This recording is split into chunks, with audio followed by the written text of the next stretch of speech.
नमस्कार, आप देख रहे हैं आज तक। आपके साथ मैं हूं मीनाक्षी कटवाल। बात शुरू करते हैं उस खबर से जिसका ताल्लुक घर से है, दर्द से है। नोएडा की शाहबेरी में एक परिवार ने घर खोया, लोगों को खोया।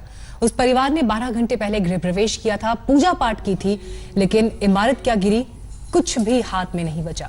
न घर न घर वाले। ये दो तस्वीरें आपके सामने।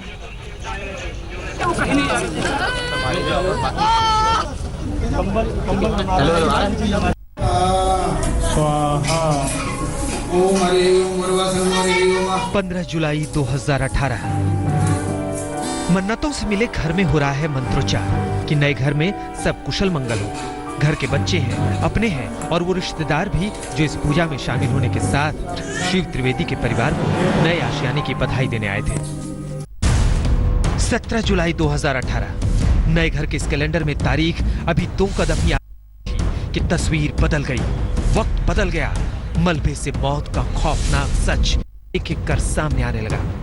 यह है शिव त्रिवेदी की 1 साल की बेटी पंखुरी त्रिवेदी। पूजा के वक्त इस बच्चे की किलकारियों की आवाज आ रही थी। पूजा के लिए आई मां, भाभी सब इस का शिकार बन गए।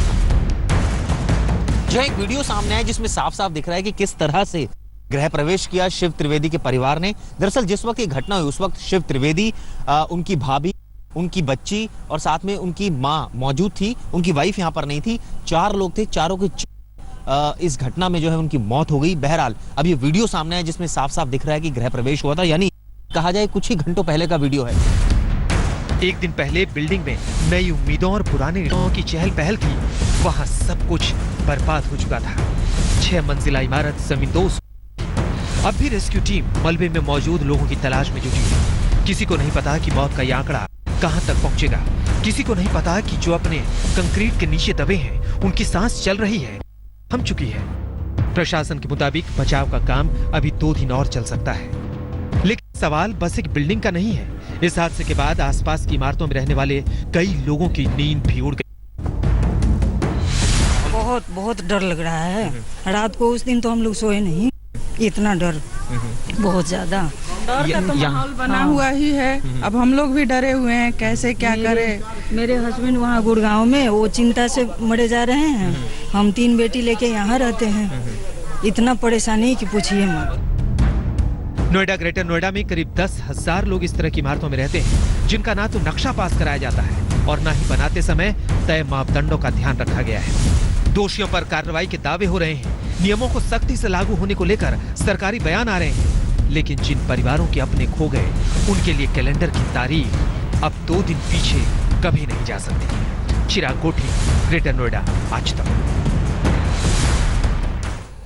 और वहीं इस बीच हमारे पास एक और बड़ी खबर आ रही है। अविश्वास प्रस्ताव पर शिवसेना ने सरकार का समर्थन करने की बात कही है। शिवसेना अब सदन में सरकार का समर्थन करेगी।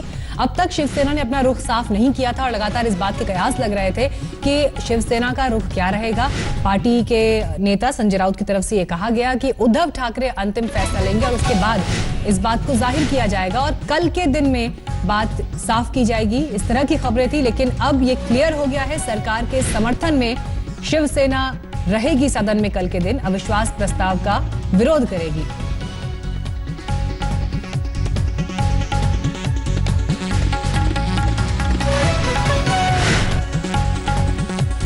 सरकार के खिलाफ कल होने वाले अविश्वास प्रस्ताव को लेकर खेमेबाजी तेज हो गई है। सरकार और विपक्ष दोनों किलेबंदी में जुटे हैं। नंबर गेम में सरकार कहीं से भी हारती दिख नहीं रही, लेकिन 2019 चुनाव से पहले दोनों खेमे शक्ति प्रदर्शन की जोर आजमाइश में पीछे नहीं दिखना चाहते। टीडीपी के प्रस्ताव को आज आम आदमी पार्टी का साथ मिला, लेकिन एआईएडीएमके के टूटने से विपक्षी एकता को झटका भी लगा। बाहर प्रदर्शन, अंदर हंगामा।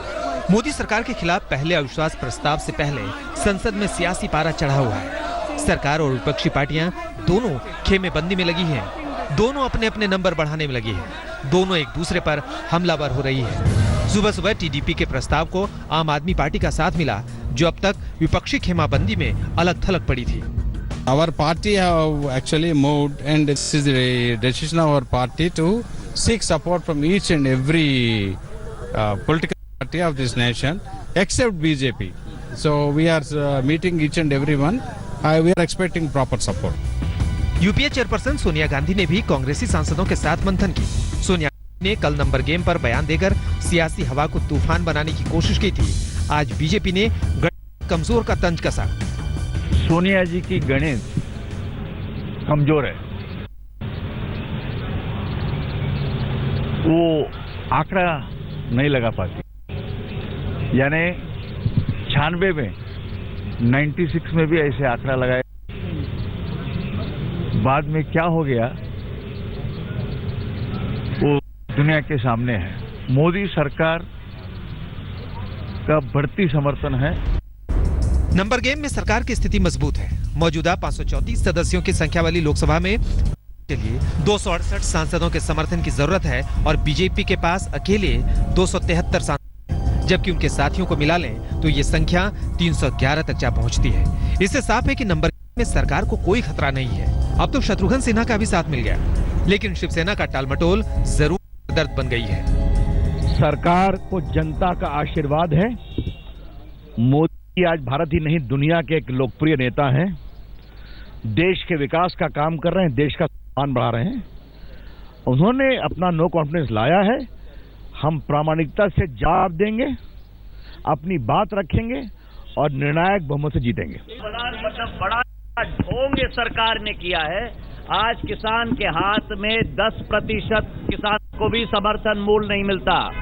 पूरी तरह से ये जुमलेबाजी है सरकार की। पूरी तरह से गूंगी बहरी सरकार को जमीन पर लाने का काम मेरा देश का किसान ही करेगा, इसका विश्वास है। मोदी सरकार को नंबर में हारने का डर जरा भी नहीं है, लेकिन मामला परसेप्शन का है। मामला संसद की पटल पर अपनी बात रखने की है। मामला अपने किले को सेंधमारी से बनाने की है। यही वजह है कि नंबर गेम में अविश्वास होने के बाद भी विपक्ष विश्वास का चाल चल रहा है। नजर अविश्वास प्रस्ताव पर है, निशाना 2019 चुनाव पर है। हिमांशु मिश्रा, आज तक ब्यूरो। आरजेडी नेता तेजस्वी ने भी पटना में हुंकार भरी। आज से खास बातचीत में उन्होंने कहा कि सरकार से न सिर्फ जनता नाखुश है बल्कि सरकार के साथी भी खफा हैं। अभी और पार्टी के लोगों से आज हम लोग मिलकर के इस पे बात करेंगे कि क्या प्रस्ताव रहेगा। लेकिन एक बात तो तय है, जितने भी बीजेपी के अलायंस हैं, जो पार्टियां हैं, काफ़ी खफा हैं, काफ़ी नाराज़ हैं। और वो ज़्यादा महत्वपूर्ण नहीं, महत्वपूर्ण ये है कि देश की जनता वो परेशान है। अच्छे दिन का वादा किया था। एक आप बता दो कौन सा ऐसा काम इन्होंने किया है जो आम नागरिकों के लिए इन्होंने अच्छे दिन लाने का काम किया हो। किसान त्रस्त है, मजदूर मर रहा है, नौजवान बेरोजगार घूम रहे हैं, शिक्षा जो है वो पूरी तरीके से बर्बाद हो गया। पहली बार सीबीएसई में हम लोगों ने देखा कि पेपर जो है वो क्वेश्चनर वो लीक होने का काम किया। सारे इंस्टीट्यूशन जितने भी हैं उस पर आरएसएस के लोग कब्जा हो गए हैं। यूनिवर्सिटी को ऑटोमेटिक बॉडी बना दिया गया, जो गरीब छात्र हैं वो नहीं पढ़ सकते हैं। पूरा सरकार जो है प्राइवेटाइजेशन की ओर बढ़ गया। लाल किले को गिरवी रख दिया गया, जहाँ से प्रधानमंत्री झंडा फहराने का काम करते हैं। रेलवे को गिरवी करा जा रहा है, एयर इंडिया को गिरवी करा जा रहा है। तो ये तो पूंजीपतियों की सरकार है। आम जनता काम नहीं हुआ। अविश्वास प्रस्ताव आता है, जो होगा वो तो होगा, लेकिन जब भी ना होगा उसमें मोदी सरकार दोबारा नहीं आने। खिलाफ वोट करेंगे कल? अब तो हम लोग बात करेंगे, तय करेंगे। कल हम लोग जानकारी और प्राप्त करके क्या पार्टी की रणनीति होती है इसमें हम लोग। सोनिया जी कह रही है कि संख्या है विपक्ष के पास, आपको भी लगता है संख्या है? सोनिया जी ने कल देखिए, पहले भी एक बार अटल बिहारी जी की सरकार हुई थी। तो यहाँ पर विपक्ष लामबंद होते हुए अपनी अपनी बंदी करने में हर कोई जुटा हुआ है, लेकिन रिएक्शंस भी लगातार हमें मिल रहे हैं। मुख्तार अब्बास, शाहनवाज हुसैन और ज्योतिरादित्य सिंधिया इस मसले पर क्या कह रहे हैं, सुनिए। जिनका कॉन्फिडेंस सड़क के लोगों का कॉन्फिडेंस जिन पर नहीं रहा, जिन लोगों पर नहीं रहा, लोग जो है वो संसद में कॉन्फिडेंस का एक औपचारिकता पूरी करना चाहते हैं और करें, उसमें कोई दिक्कत नहीं है। दूध का दूध, पानी का पानी हो जाएगा। मकसद और मंशा भी साफ हो जाएगी कि विपक्ष पिछले जो सत्र को वॉश आउट किया इस नाम पे, तो इनके पास इनके तर्कश कौन से तर्क थे या तुक्के थे वो पता लग जाएंगे। अब अविश्वास प्रस्ताव स्वीकार हुआ है। पूरे देश को मालूम है कि हमारे पास नंबर है। पूरे देश को मालूम है कि एनडीए मजबूत है और अविश्वास प्रस्ताव का क्या होना ये देश को मालूम है। लेकिन हंगामा बर्पा करने के लिए बहुत बार ये डिमांड होती थी, तो स्वीकार हुआ है। आज देश में किसानों के बीच में खुशी की लहर है, एमएसपी बढ़ी है, देश आगे बढ़ रहा है, साफ नीयत से सही विकास हो रहा है, देश तरक्की के रास्ते पर है, देश के लोगों का विश्वास नरेंद्र मोदी जी पर है। आज किसान त्राही त्राही घूमकर अपने आप आत्महत्या कर रहा है। ये कहना कि हम महिलाओं का हिफाजत करेंगे और आज बलात्कार की राजधानी मेरी प्रदेश बन चुकी है। पूरी तरह से ये सरकार नाकाम हो चुकी है, जनता परेशान हो चुकी है, जनता सुरक्षित है और जनता इनको अब सबक सिखाएगी। वहीं सरकार की सहयोगी शिरोमणि अकाली दल के राज्यसभा सांसद नरेश गुजराल ने कहा कि वो पूरी तरह से सरकार के साथ हैं। ये अग्नि परीक्षा तो प्रेस ने बना दी है, मीडिया ने बना दी है, कोई परीक्षा नहीं है। सरकार के पास और एनडीए के पास पूरे नंबर हैं और आप कल देखेंगे कि विपक्ष की क्या हालत होगी। इसलिए मुझे इसमें कोई शक नहीं है कि सब साथी एनडीए के वो एकजुट होकर वोट डालेंगे सरकार के साथ। तस्वीर दरअसल ऐसी हो गई कि आप ही के एक पुराने साथी प्रस्ताव मूव कर दिया है। सोनिया गांधी कह रही हैं कि इस बार तो श्योर रहिए, इस बार तो नंबर आएगा। वो आंकड़ा किसके साथ जाता दिखाई दे रहा है? आंकड़ा तो जाएगा सरकार के साथ और बहुत बड़े नंबर के साथ जाएगा। हाँ, ये मैं मानता हूं सरकार को उस वक्त टीडीपी के साथ कोई ना कोई फैसला करना चाहिए था। किसी भी कोalition में सरकार का ये दायित्व बनता है कि वो अपने पार्टनर को ना जाने दे। वो गलती जरूर हुई है, लेकिन अब हो गया। जो बाकी लोग खड़े हैं वो सरकार के साथ एकजुट होकर खड़े रहेंगे। बाकी लोग में सर शिरोमणि अकाली दल कहाँ खड़ा? हम देख रहे हैं शिवसेना की नाराजगी अभी भी सामने दिखाई पड़ रही है। देखिए, छोटी मोटी नाराजगियां चलती रहती हैं कोalition में, लेकिन जहां तक अकाली दल का सवाल है, हम हमेशा बीजेपी को और बीजेपी की सरकार को अटल जी के वक्त से अपनी सपोर्ट आए हैं, आज भी। शिरोमणि अकाली दल ने यहां समर्थन की बात की, लेकिन टीडीपी जिसने अविश्वास प्रस्ताव को आगे बढ़ाया, आज आम आदमी पार्टी से भी समर्थन मांगा। और संजय सिंह ने इसके बाद क्या कहा? जो नो कॉन्फिडेंस मोशन आया है उसको लेकर आज टीडीपी के तमाम माननीय सांसदगण दिल्ली के मुख्यमंत्री आदरणीय अरविंद केजरीवाल जी से मिले और अपना समर्थन मांगा है। आम आदमी पार्टी राज्यसभा में जब बहस होगी उस दौरान भी टीडीपी का साथ, आंध्र प्रदेश का साथ देगी और जब लोकसभा में बहस होगी, चर्चा होगी, वोटिंग होगी, उसमें भी हम टीडीपी का साथ देंगे और सरकार की तानाशाही के खिलाफ अपनी आवाज उठाएंगे। अब कल के दिन को लेकर सबकी निगाहें तरफ होंगी, लेकिन इसी बीच आज के दिन सदन में भीड़ तंत्र की हिंसा पर गृह मंत्री ने भी जवाब दिया। केंद्र सरकार ने पहली बार भीड़ तंत्र की हिंसा को गंभीर बताते हुए राज्य सरकार को सख्त कार्रवाई का आदेश दिया। सुप्रीम कोर्ट की कड़ी टिप्पणी के बाद गृह मंत्री राजनाथ सिंह ने भी लोकसभा में हिंसक भीड़ की आलोचना की। मॉब लिंचिंग के कारण जिन लोगों की भी हत्याएं हुई हैं अथवा जो भी घायल हुए हैं, उसकी मैं सरकार की तरफ से भी उसकी मैं भर्त्सना करता हूं, उसकी मैं आलोचना करता हूं। इस अप्रोच को मैं पूरी तरह कंडेम करता हूं।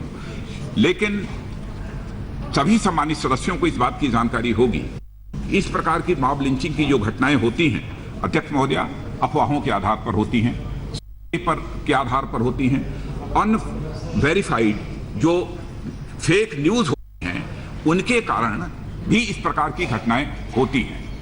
लेकिन राज्य सरकारों की जिम्मेदारी बनती है कि राज्य सरकार इस प्रकार की जो भी घटनाएं होती हैं उस पर जो है वह कार्रवाई करें, क्योंकि पुलिस हो अथवा जो है ये पब्लिक ऑर्डर हो, यह स्टेट सब्जेक्ट है, यह सेंटर का सब्जेक्ट नहीं है। लेकिन यह स्टेट सब्जेक्ट होने के बावजूद सरकार इस पर चुप्पी साध कर नहीं बैठ सकती। लगातार जब इस प्रकार की घटनाएं हो रही थी तो हमारी होम मिनिस्ट्री के द्वारा एक बार नहीं 2 बार, एक बार तो 2016 में भी एडवाइजरी जारी की गई और फिर 2018 में जुलाई के फर्स्ट वीक में भी हम लोगों ने एडवाइजरी की है। और जैसा अध्यक्ष महोदया मैंने कहा कि सोशल मीडिया के माध्यम से जिस फेक न्यूज प्रोपगेट करने की कोशिश की जाती है, उसके कारण भी इस प्रकार की घटनाएं होती हैं। और अब खबर भोपाल से, जहां 180 साल पुराने शौकत महल पर बुलडोजर चलाने की नौबत आ गई। शौकत महल भोपाल की पहचान है, जहां बड़ी तादाद में पर्यटक आते हैं। लंबे वक्त से इस महल की जर्जर हालत को देखते हुए मरम्मत की मांग की जा रही थी, लेकिन रखरखाव नहीं होने की वजह से इसकी हालत खराब होती जा रही है। लगातार बारिश में पिछले दिनों महल का एक हिस्सा भरभरा कर बिल्डिंग को खतरनाक बताकर प्रशासन ने इसके एक हिस्से को बुलडोजर से गिरा दिया।